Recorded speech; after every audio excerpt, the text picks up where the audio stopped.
Welcome back to Beyond the Helmet. We're going to keep rolling in 2022 with my favorite part of the year, and that is talking to guys that are going to be the next big thing, going from playing on Saturdays to playing on Sundays. And we continue the Longhorn tradition on BTH with none other than the best member of the secondary from the Longhorns this past year. It's Josh Thompson. Josh, how's it going today, man? Good. It's real good. How about you? I'm good, man. But for the record, where can everyone follow you on social media? What's up? Where can everyone follow you on social media? You can follow me on Twitter _JoshuaT9 and then on Instagram _JoshuaT2.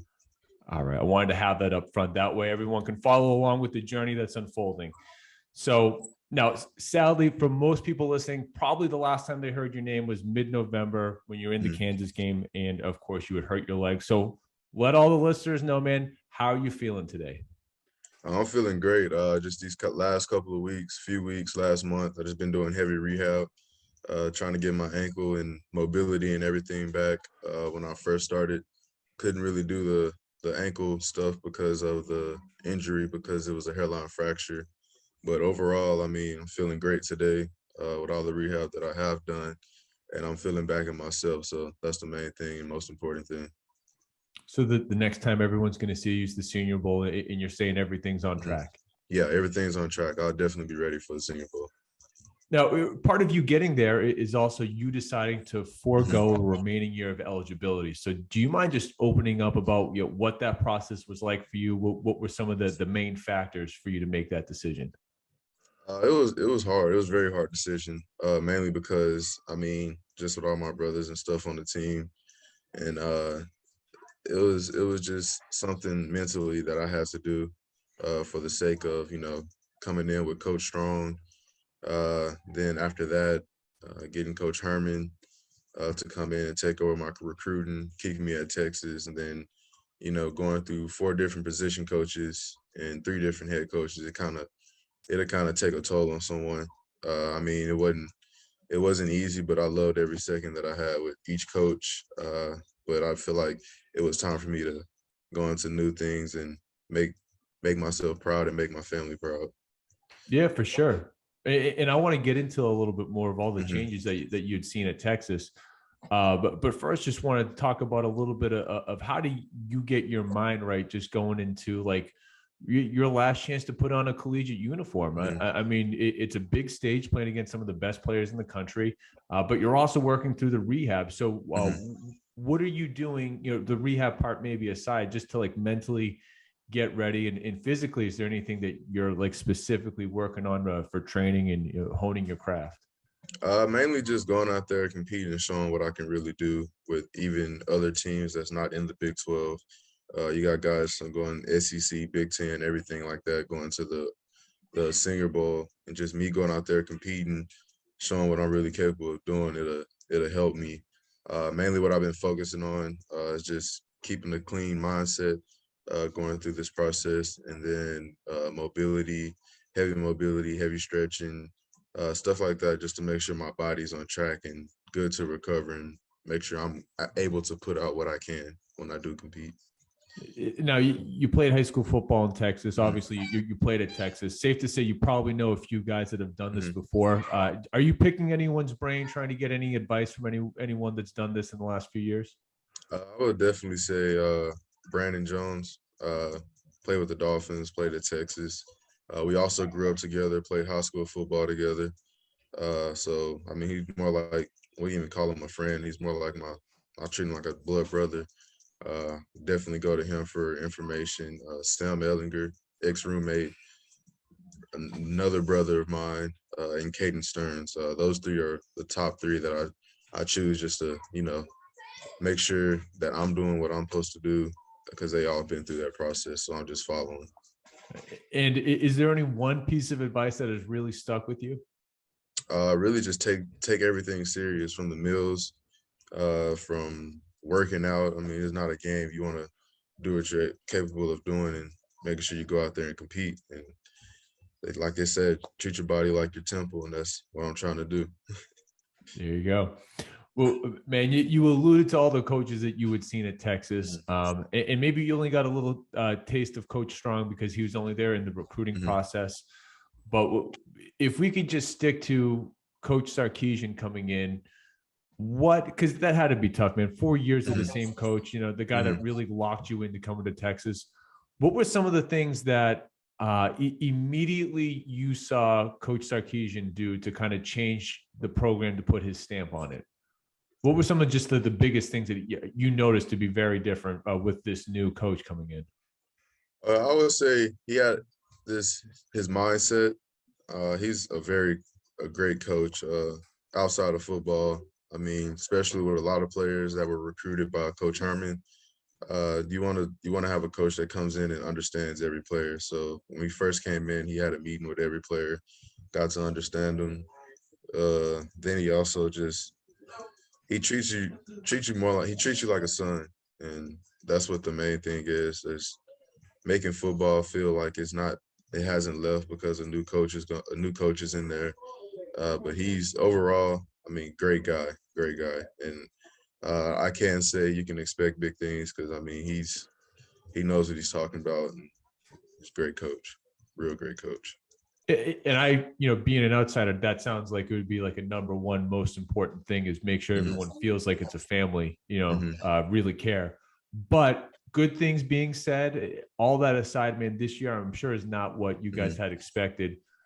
Not that you're trying to blame anyone, point the finger, but ultimately, what do you think is the things that you could point to saying like we as a group didn't do this and that's why we didn't have the success we should have? I would say, I mean, we always had games, kind of won early in the game, but it was more so the fact, it was just the mind, like it got to finish. It was sometimes where we'll look at ourselves and everything instead of looking at the team, and it was just small things like that. And I can say the small things does win games, so I would just say the small things. So it's basically the Oklahoma game is where things start to really slide. And I mean, that was a tough game for that to go down the way it did. When that starts to compound in week after week, you guys start to get in a bad way. How much does the locker room change? And this is part about the coach and part about the players. When things aren't going well, how did the vibe change in the locker room? And was it tough to kind of try to snap out of that funk? I mean, it's bad to say, but it's also good to say. But at the end of the day, like when we were losing on that streak or whatever, and I mean, at first it was like the vibes were like kind of off, but I mean, we went to practice every day and work, and just those games itself made us as a team closer. And that's why I can't say like in the future, like that's it won't happen again because you got like a bunch of people that's hungry to win, and then when that stuff just keeps piling on them, then you end the season off with a win. I mean, you can see just in everybody's faces like that's something that we want to do, and I mean, just those losses really made the team come closer, in my opinion. Yeah, a lot of coaches come in that first year is close to 500, and then the second year there's a big jump. I mean, Nick Saban did that at Alabama when he came back. And I'm pretty sure this kid named Quinn Ewers. I don't know if anyone's ever heard of him, but there's this guy that played quarterback that's supposed to be pretty good. So yeah, man, I think all things are looking up in Texas, but yet to be seen. So I got to bring this up because TQ Taquan Graham came on last year, and he was really upset that Coach Herman was let go. And of course, at the time, he didn't know anything about Coach Sarkisian, so it's nothing negative about the incoming guy. But what were your thoughts about Coach Herman being let go, considering pretty good success for 4 years? I mean, again, outsider's opinion like that, damn, that you kind of pulled the rug out from underneath the guy. How did you personally feel, and how did your team kind of get over that to accept the fact that things are going to be changing? I mean, at first it was like, I mean, we were reading stuff throughout the season, just seeing stuff when we weren't even trying to see it. And then, I mean, when it did happen, I was just more so confused. I didn't know what to think. Like, I was just shook because, like, I made my decision probably 2 weeks before he did get let go to come back for another year. I mean, I had Coach Wala, a real good coach. And it was something that it took a lot of, like, you got to be mentally tough to be able to go through stuff like that. And just with the worker I am, I mean, I always told myself, but when I first committed to Texas, that because I mean I was already going through coaching changes because I didn't get recruited. I got recruited by Coach Herman at U of H, but not at Texas. So I always told myself never go to a school for the coach, but go to the school for the school. And I always just looked at it like that, and I was like, I'm going to work with whoever comes in here. It doesn't matter. I'm going to show them I can work. And I mean, that was my biggest thing. I have the trust in my teammates, so I just need to build trust with my coaches to whoever comes in here. It really doesn't matter. Absolutely. Now, you also in 2019 were redshirted. So you've Mm-hmm. gone through you want to talk about mental toughness. You know, Yeah. it's one thing to navigate coaching changes, but you have a Mm-hmm. personal setback. I mean, you've been able to successfully navigate this in multiple Mm-hmm. different ways. I mean, what is the best advice that you would give on when things don't go your way? How do you stay committed to the path and always push yourself forward? My main thing, I mean, I have a friend, Sam Ellinger, of course. He was very high on me during the whole rehab process and staying locked in and everything, just, checking on me about football, this and that. But my main thing is just keep God first. I mean, I trusted God's plan. I didn't know the road that it was going to take me. I just trusted the plan because I know it's already written out. And whatever happens, happens. But I'm just going to continue to do me. Like I said, trust the process. But definitely, I kept God first and just believed in Him and believed in His path that He had for me. So just continue to work and be myself, and it got me somewhere. Wise words. So I have to ask though, who do you watch film on? Who do you model your game on? And has it changed over the years? I would say it's a few. I Growing up, I really was an offensive player. I would say that. Like I loved receiver. Like I wanted to be a receiver so bad. But then I started looking at guys like, like Deion Sanders, because my dad loves him. Stuff being just looking at all the DBs. Like I really don't have one specific favorite DB. I just take things from each one of them. See, like he does this. Okay, I'm gonna work on that. The other DB does this. Okay, I'm gonna work on that. So I try to just get stuff from a lot of great DBs and put it together and see what I can do and what I can't do and see what's comfortable with me. But I mean, I just growing up, I really just like I did always did that. Like I like multiple people, and I just took things from each one of them and tried to use it. Yeah, yeah, and I think that's what the best do is try to Mm-hmm. incorporate what other greats do. Mm-hmm. Now, you know what the NFL scouts like to do. They like to typecast people and say, "Well, this Mm-hmm. guy does this, or he can only do that." What do you say when a scout comes to you and says, "Well, hey man, we don't think that you do this really well, or we see you as only being a press corner versus someone that fits our scheme"? Have you had to combat any of that? And do you even listen to when people try to point out any sort of weaknesses or negativity points in your game? I mean, at the same time, like that's about being coachable. Some scouts like they tell you need to work on this, work on this. So what I'm going to do, I'm going to work on it. See if I can get better at it. I try not to look at the positives of everything. I mean, that's just me, like looking at the negatives of what's going on to make sure that I can get better, be coachable. That's my main thing. I feel like I'm very coachable. So, just taking in the coaching, believing in what they're saying and trusting it. I mean, I'm going to do it if I hear it from multiple people. But I mean, I try not to get aside myself and be too, like selfish, but I'm going to take on whatever's given to me and I'm just going to apply to what my understanding is and doing it. Got it. So you are on record as saying that Baylor is a top three, not a Mm-hmm. 3 out of 10. But since we have that cleared up now, what were Okay. some of the other toughest places that you had played? Or do you have any real strong memories that stand out of any games? Probably my best, like my favorite game would probably be it's Three of them, and I would say Oklahoma 2018, Georgia 2018 for the Sugar Bowl, and I would say LSU in 2019. Those are my just the feeling of those games when you run out, see all those people, and it's just the hype going into the game. You're like nervous, just like this is what I came here to do. And you growing up as a kid, you watch games like that on TV, and just being able to take part in those games, it kind of does something to you. It just like it's unbelievable. It's special, man. There's no way to really describe it. Words don't do it justice. Yeah, I don't even know how to explain it. But, as we get to wrapping up, I saw that your major is physical culture and sport, which is something that frankly, I had never even heard of before. Do you mind just talking a little bit about that, how that sort of translated into you being as good an athlete as you are, and maybe just open it up to any other interests that you have outside of being a football player? I'm heavy on, my family. I would say that.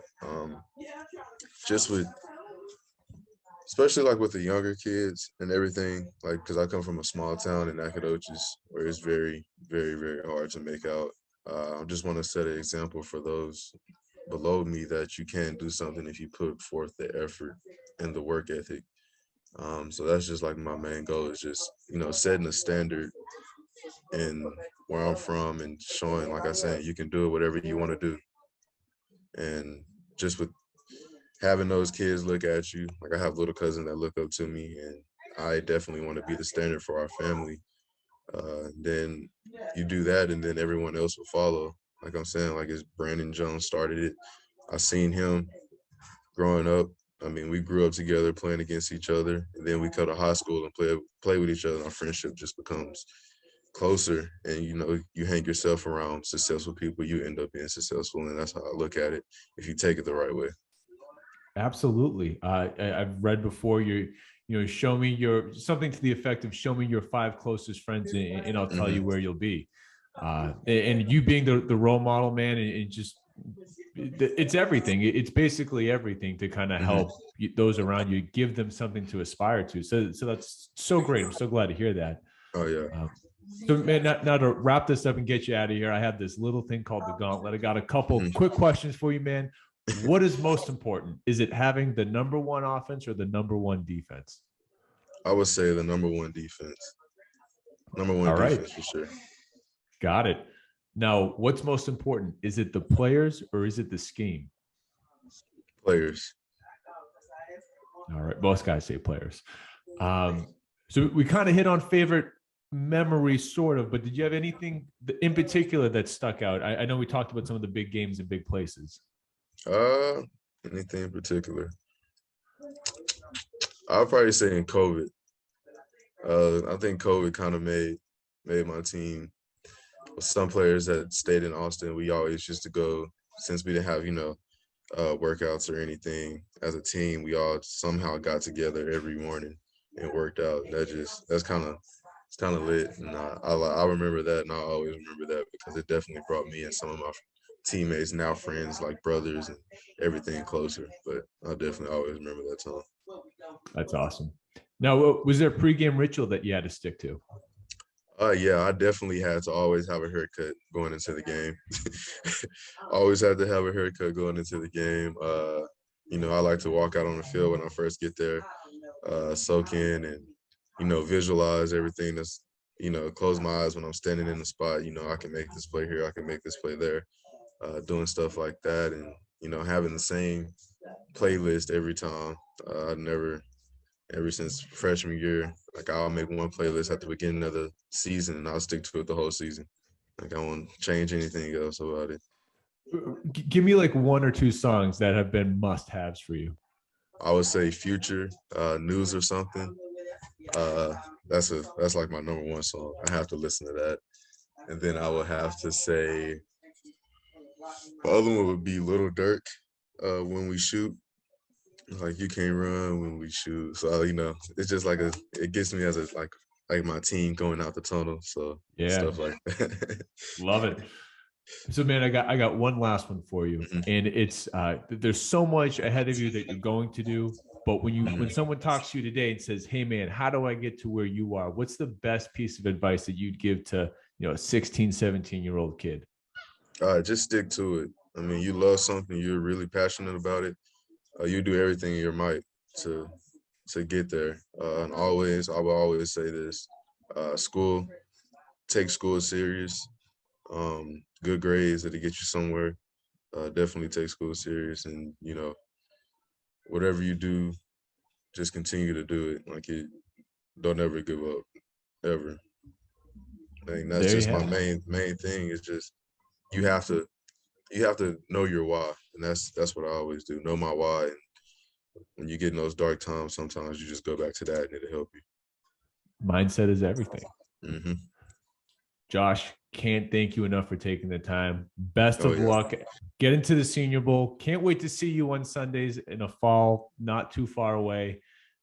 Best wishes, man. Can't wait to watch what happens from here. Oh yeah. I appreciate you, man. Thanks for having me.